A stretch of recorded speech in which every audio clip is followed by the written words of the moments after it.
Hi, everyone. Welcome back to Distance Discussions. I am here with my good friend Tyler Alley. Tyler and I met at Penn, where he graduated from Wharton with a business degree, and now he owns his own real estate investment company. And Tyler is the person I go to with any questions about the economy, and so I'm excited for him to share a lot of his knowledge and experience with everyone else. So, welcome, Tyler. Um, Hi.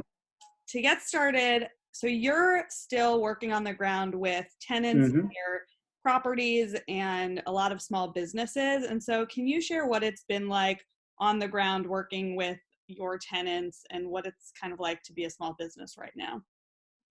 First of all, hello. Thanks for having me.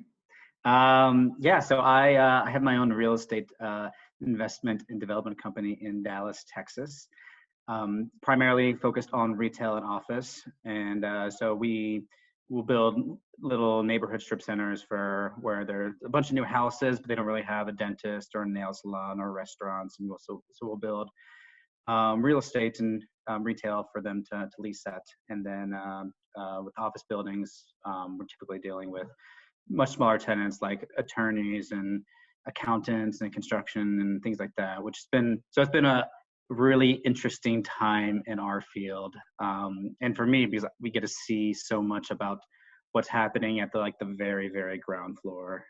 You hear about stuff that happens with like the airlines and the bigger companies, but it's hard to really understand what a like mom and pop, which is we almost exclusively deal with mom and pop shops, and to see what they're going through right now and how much they're struggling, and just like there's so much just like unknown, and everyone's paused. And as landlords or proper, so sometimes I'm landlord, sometimes a property manager. Um, it's you don't really know what you're supposed to do because you don't know what the government's going to do, and you don't know what your lender is going to do, and so there's all these different layers, and we're all just trying to figure it out, like as a team, but you need everyone to sort of play ball at the same time.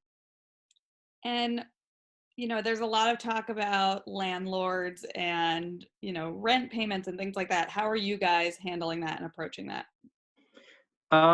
So let me start off and sort of explain how a typical like restaurant or nail salon would, um, how like their business sort of runs. Um, so if say you want to start a business and you wanted to like do a like a little restaurant that's going to fit like 40 or 50 people. It's just a 2,000 square foot, your average restaurant. You might have like two partners who come in and start it. They have like 5 or 6 employees. Um, and the way these companies work is the upfront cost to start these things are very high. So if you wanted to start, if you're in a brand new building, and there's nothing really for you to use, like a previous tenant that you could use their stuff, you're putting anywhere from like you're putting like $100 a foot in for your space. So if your space is 2,000 square feet, that means you're putting in um, you're putting in $200,000 into your restaurant, and that's before you make any money. And then you also have to get inventory, you have to get equipment, you have to do all that stuff. And so before you even make a dime, you can put yourself in a hole of like $300,000 for a little restaurant. And so it usually takes a year to build your customer base. This isn't just restaurants; nail salons are similar, and things like that. A year to build your customer base, and if you're like making money by the end of the first year, then you can start paying back all that money and all that, and over time you'll pay it back, and then you'll make a lot of money, and then you can sell your business at the end and like make a lot of money there. But the first few years are always really tricky. And so, yeah, so for them, rent is such a high part of their cost, and they already started with a hole going in, um, that can be, so many places will close after a year because of that. And so having this weird time where they still have rent payments, they still have utility payments, they don't know what to do with their employees. Um, they're really stuck where this is a strange time where they have to be asked themselves, all right, the government's willing to give us money, do we take this money and try to start back up? And I don't know if this whole thing is going to delay them 3 months, or if it's going to be like starting from the beginning where it takes a whole year to, go down and then come back up with customers. I don't know if they have to like rebuild their entire customer base.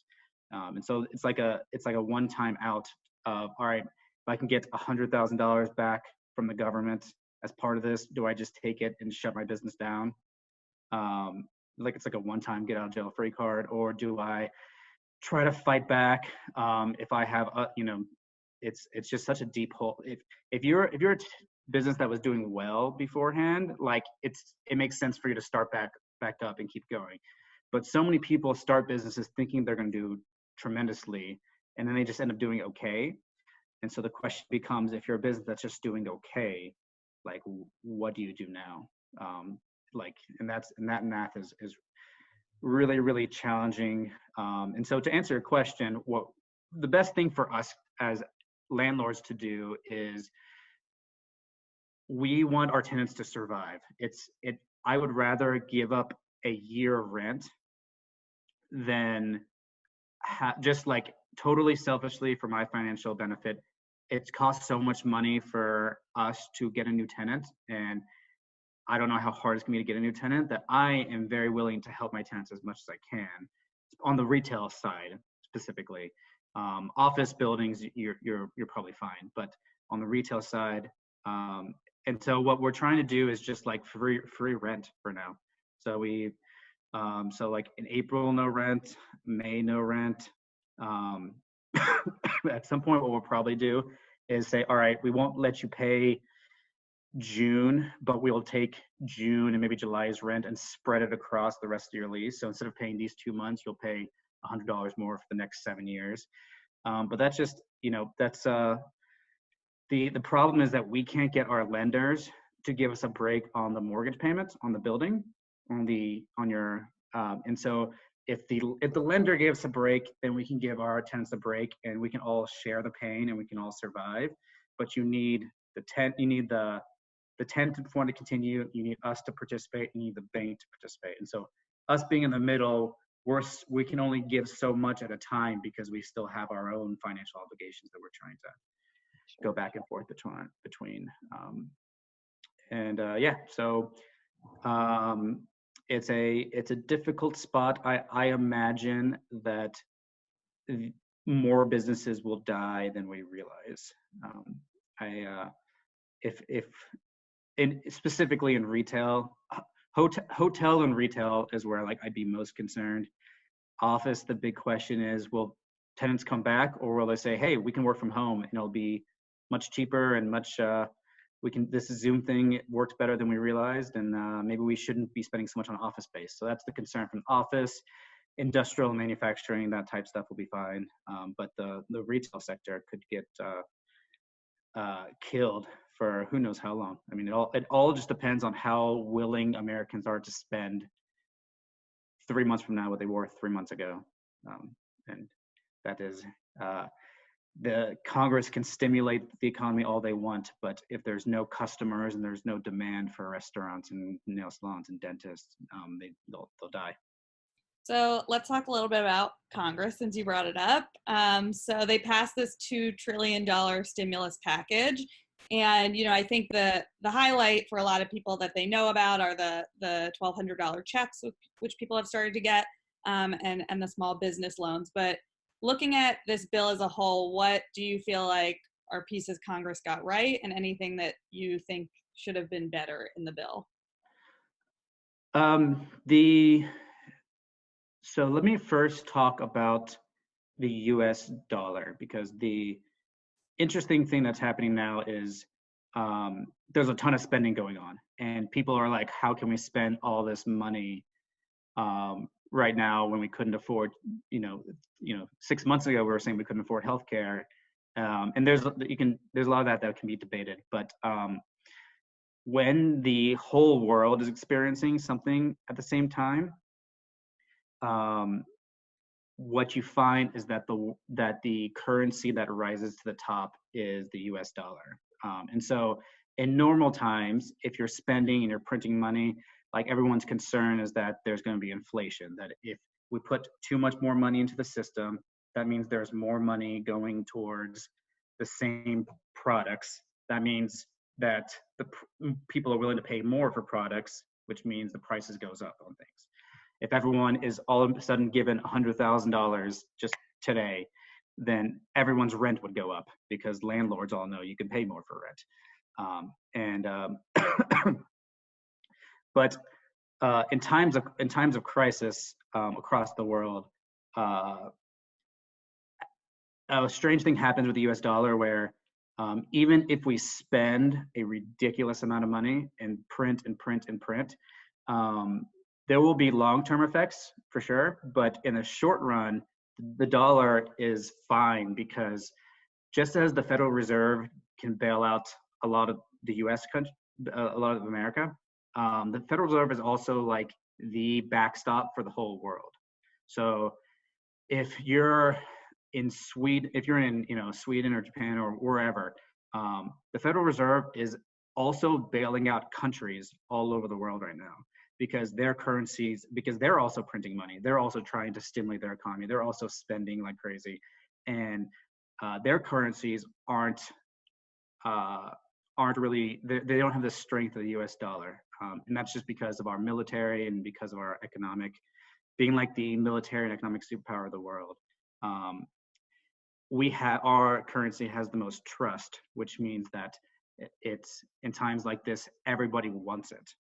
So if Sweden and Spain are trying to make a trade, like Spain doesn't want Sweden's currency, they want, I don't know what currency they use, but they want, they want to convert it first to the U.S. dollar, and then Spain will get the US dollar. Like that's what everybody wants. That's what everybody trusts. And so we have these things called, I won't get in the weeds, but we have these things called swap lines that we extend to other central banks. And but it allows us in times of crisis to spend more. And so I think $2 trillion is good. I think $2 trillion should be more. I think that we can, because again, of our military and of our economy and like of where we're like located from in the world, like geographically, we're just the safest thing in the world, and so we have much more room for error financially during these times. And so dollars, I think, will continue to rise, and so I think because there's just an endless need for dollar throughout the world that we just can't print enough for the whole world. So they're at 2 trillion. I think they should go way more, and I think that they should, but I think they should be careful about spending it in a way that helps all Americans and not just the stock market. Because if we have 35% unemployment and the stock market's at all-time highs, I assume there will be riots because it's I think that's going to be the more interesting question. I think they'll continue to spend because there's an election coming up, and I'm sure. And it seems like all their plans though so far have been very like 6 month. Let's get through the next 6 months and survive till the election. But this is like a legitimate 12 to 18 month process. So they'll spend, and I'm sure they'll spend more. And I wouldn't be surprised if it ends up being 5 trillion or 10 trillion just from Congress. And even what the Federal Reserve is doing, it's like in a strange way, like backed by Congress, by the Treasury. So even that, like we are at risk for. But so I don't necessarily have concerns about spending a ton of money right now, but we'll see if the money is spent well. Is the question. People will debate like the $1,200 isn't going to last people long. The unemployment benefits are great, but are people on unemployment going to spend as much as someone with a job? I mean, I wouldn't, but I don't know if we will. Like, are we spending too much on big banks? Are we spending too much propping up the stock market? And there's consequences to letting the stock market fall. But again, we have this divide of how much is going to Wall Street, how much is going to Main Street, and politically doesn't matter, or do they just care about in October saying unemployment is recovering and stock market's still high. So, vote for us. It's not just the president, but like all of Congress. So much of Congress is coming up in the election too. Like everyone's job's on the line, and so I think it's everyone's interest to be spending, and so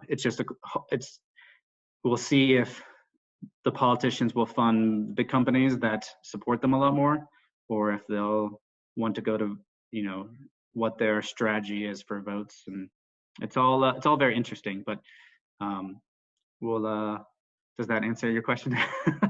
Yeah, I think it does. And so I am always confused by the stock market, to be honest, which I think you already know. But I think that, we often turn to that as a measure of economic performance, but Mhm. most Americans don't hold anything in the stock market. And so what is the relationship between the stock market and like unemployment and this mass economic downturn? Uh, it seems less and less every day. Um, I fully support the idea that the market does not reflect the economy, um, and I think we're seeing that divergence happen right now. Um, the theoretically the stock market would, but the Federal Reserve is playing a lot of is doing a lot to backstop the market right now, and so um, it's if it was just the market and the economy and there wasn't this Federal Reserve like making all these big sweeping moves, it would correlate much more. But what the Federal Reserve can do is they can always start being like the backstop to any big losses in um, not just the stock market, but the bond market and things like that, where in worst case scenarios, the Federal Reserve or even Congress will come back and bail out whoever's dying, right? So if the car industry starts failing, if I am an investor in the stock market and I own Ford, like I see right now that nobody's buying cars, nobody's driving cars. Everyone's cars are going to be around an extra 3 months because they didn't drive it for 3 months. And so if I'm investing in Ford, I'd be like, oh my God, my stock's going to plummet. But if I think, well, the government or the Federal Reserve is going to bail us out and they're going to protect us in the end, then it takes the risk off the table, or like a lot of downside risk. So now my stock is free to go up because I don't need to sell, because if the Federal Reserve or the government is going to save me, then I have that protection. And so the economic numbers are like staggeringly bad. Like they are looking so bad. I said 35% unemployment. I don't think a lot of people are saying that. Just seeing what my tenants are doing and what it looks like from a like local real estate perspective, I would be surprised if we weren't over 30% unemployment. And they can do all they want to prop up the stock market, and um, maybe they and we'll see how much they'll do and what lengths they're willing to go. Like the Federal Reserve could in theory buy stocks, which is like another way to protect the market. But at some point, like the fact that the unemployment's horrific and nobody's going out to spend money because they might have unemployment for 4 months, but you can't really I don't know how like the general consumer can spend typically if they're worried about, all right, 6 months from now, where's my paycheck coming from? And so I really think there's going to be not just, it's going to be interesting for November, but I really don't know what the social unrest of employment's crazy high, but the market is also doing very well, like what that's going to do to American psyche. Like we're only like, we're 10 years away from Occupy Wall Street and all that. And it seems like we're going down the same path of bailouts again. Um, and yeah, so there's going to be a lot of pain. Fortunately, the U.S. will probably come back the strongest out of anyone, and they'll come back first. So I'd rather be in the America than in Europe. Um, but it'll be 18 months of a lot of pain, unless you're in the stock market, in which case maybe you'll be fine. So, if people have the financial means, is it a good time to invest in the stock market? First of all, don't take any of my advice for investing advice. Don't sue me. But I think we will come. I don't think the market's sort of riding a high right now of, okay, coronavirus isn't as bad as we thought it was going to be, and so we're riding this high of, oh, we might get these cures, we might get this, we're opening the country back up, blah blah blah. And so I think the market's sort of riding that, but I think we'll probably have another pretty significant leg down before coming back up again. And so I don't think everyone's really it's your most financial models are, we have so much data for good times, but there's really rarely, I mean, when have we ever shut down the country like this for in the last 100 years? So there's not really a lot of data for this, and so I don't know how you accurately project such extreme times. And so I think that things could be a lot worse than maybe the algorithms are thinking. And yeah, I expect it to be a lot worse. But it could be, honestly, it could come back just as fast before the election. The election being in November changes a lot of this, because that plays such a role in just like the psyche of election day. So I don't know. I wouldn't speak strong. Like if the Federal Reserve wasn't being so aggressive in trying to save the stock market, I would be pretty confident that it was going down. But I have no idea what the Federal Reserve is going to do, and so I can't speak confidently either way, honestly. Okay. One of the things that I've seen a lot of talk about is this idea that we're bailing out, industries or big Mm. businesses, and that why don't these companies, why aren't they expected to have some kind of, stockpile of funds to get them through hard times? Like, why immediately do these multi-billion-dollar companies need help from the government? Can you speak to that a little bit?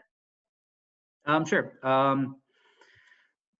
I think there's arguments to both sides. Um, a company like Boeing, so like has actually, let me back up. So the argument is, do you want to let them go bankrupt? And bankruptcy can be done in a way that doesn't mean everyone gets fired. Like American Airlines went bankrupt 6 years ago or something, and no one, and like most people probably didn't even know that, and no one noticed. And excuse me, and so there is an option to let companies go bankrupt, and um, and so it all depends on what the priorities of.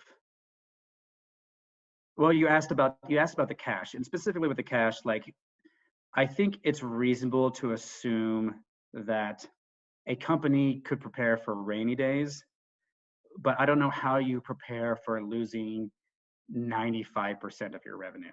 Like for the airline specifically, like I don't know how you, like I definitely think companies should save cash and they should be prepared to weather some sort of storm. It's irresponsible not to be able to weather 3 to 6 months of significant drop in revenue. The arguments I've heard about bailing out the airlines is more just like, it's not that they didn't save any money, though they didn't save much. They had like no revenue.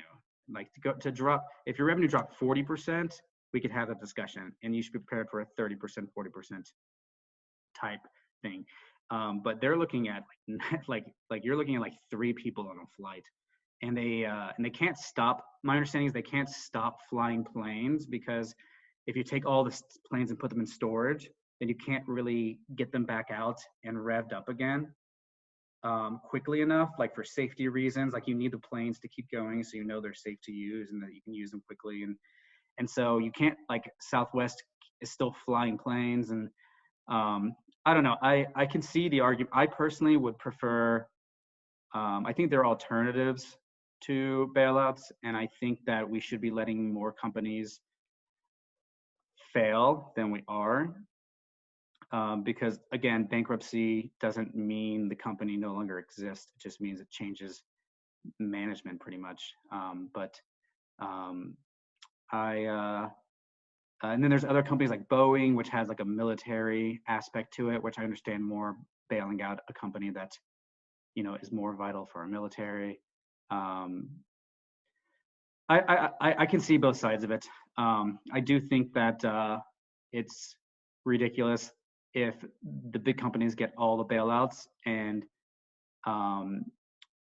we end up with 35% unemployment and don't do more to help people. So if we're going to be doing all these big bailouts, there should be some sort of clawbacks, and I think that there should be a lot of like, I'm generally not supportive of like a ton more taxes, but I think that there should be, this is such a strange time that there should be heavy taxes, and there needs to be more of a way for us all to share the pain, and not just go business as usual. Taxes on the wealthy? What kind of taxes? Just like if your company got a bailout and starts doing really, really well in 2 or 3 years, like I think that there should be some sort of clawback there. I know a lot of this is loans and not grants, and so like it will get paid back, but I think that some ways it's been discussed is like America could have a piece of the equity in some of these companies. Like the government has a piece of the equity in some of the companies that they're bailing out. I just think that, yeah, not just companies, but also like, again, if the stock market's going up to record highs and unemployment is still crazy high, I think that this is a time in history where we have to share the cost as much as we can. Because I mean, the big businesses won't survive either if there are no customers. So it's in everyone's best interest that we try to share the pain. All right. So enough about the economy. My last 2 questions are questions I'm asking everyone I interview. So the first is, what is a piece of culture, a movie, TV, book, music that you have enjoyed while quarantined? Good question. I mean, we've done mostly TV and movies. I wish I had been reading more during this time, but There's still time. So one of the things is my fiance Becca, her mom's a doctor and is working in hospitals, and so this whole thing's freaking her out. So we've been watching a lot of scary movies and thrillers to distract her and us from all that stuff. So there's been a lot of that. But worst case, we'll just watch, West Wing or something like that, and be totally fine. Any like particular scary movie that was a good distraction? We just watched this weird like Jason Bateman movie called The Gift yesterday, which was so creepy, and I did not recommend it. And did not let me sleep well. So that was the latest one, and honestly, I can't remember half of these. So I hate scary movies so much, and I don't like them at all. And but I'm trying to be a good partner and as you are, support the distraction. Yes. And what is something that has given you hope or inspired you over these quarantine weeks? It's I think the one thing that I've really tried to think about is I've tried to sort of be like not complain and be grateful about how much time I get to spend with like my dog, who probably won't last much longer, and my we get to spend a lot of time with my fiance, and I get to talk to my mom for long parts of every day, and I think it's such a rare time to take advantage of just like being with your friend, talking to your friends, even if you can't be with them. Just like uh, I don't know. I think that's been the part that makes you like think about like, all right, should I be working this hard because this is a virus could come and kill us all at any moment. So maybe I should be spending more time. And so that's the thing that I've really has made me sort of happy. You know, it's the best time ever to be in a pandemic. So thankfully, it's not 1918 where we're all stuck in basements and can't talk to anyone. So um, happy that that everyone, with a few exceptions, I know has the disease, and everyone financially is hanging in there. And yeah, so it'll be a tough few years, but I try to appreciate the time I get of like a pause. Well, I am also grateful for that and for your knowledge and expertise and always being willing to teach me about the economy and now all my wonderful viewers. So Perfect. Can we pitch my app idea first? yeah, go for it. If anyone can create an app, I think we need a dating app or even a friends app that allows people to date people who have survived the coronavirus, because now they're immune and they probably want to spend time with other immune people. So let's give the people who've had to suffer disease a way to hang out. And do you want to share what it's called? The friends one has a better name. It's called Antibodies.